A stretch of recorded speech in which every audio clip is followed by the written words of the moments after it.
Hey, I have a question for you. How much power do we have over our five senses? More about that right after the intro. Welcome to the Take One Journey, episode 460. Ching. Yeah. So what do you think?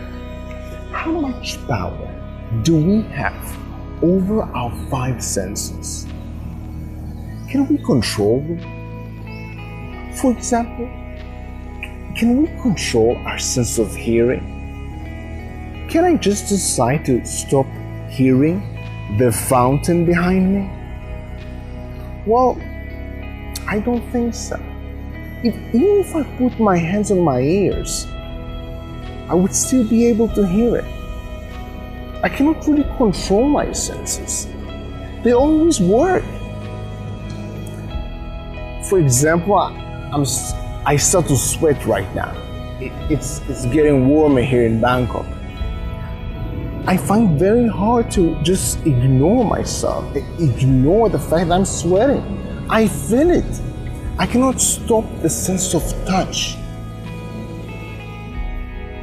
I also start smelling the street food over here. I cannot just stop the sense of smell. But the thing that I can do, I can become more aware of my senses. And as I shared with you in the last few episodes, when I was in the Vipassana retreat, I became more aware of my senses. And more specifically, I became more aware of the way I can get distracted through my senses. For example, they had certain rules that created an environment with less distractions. And as I shared with you, we weren't allowed to use our phones. We had zero access to our phones, which meant for me having much less distractions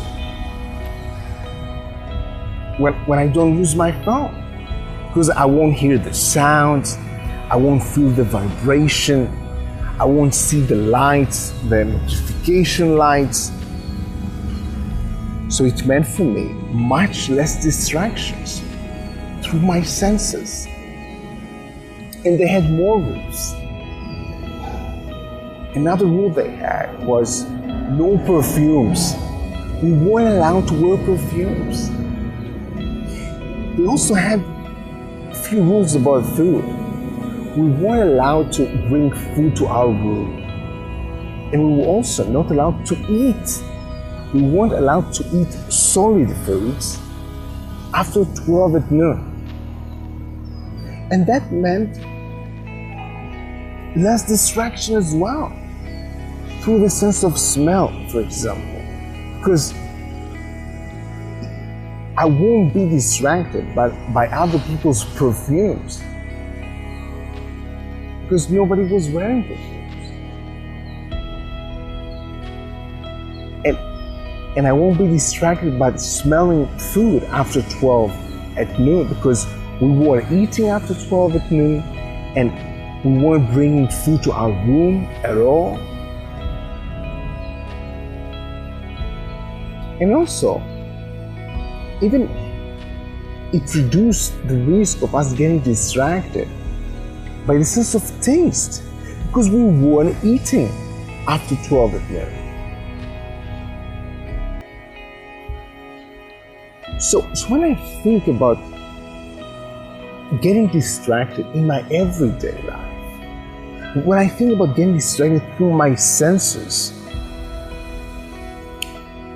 even though I'm aware that I cannot control my senses, I cannot just stop myself hearing something or smelling something, but I can become more aware. And more specifically, I can become more aware of the way I can get distracted through my senses. And that's why I can reduce I can reduce the level that I get distracted through my senses because I'm aware of it, because I raise my level of self-awareness about it. But back to you. Which is your dominant sense?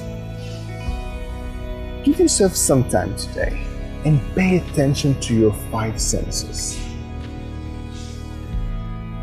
And pay attention specifically to which of your senses is the most dominant.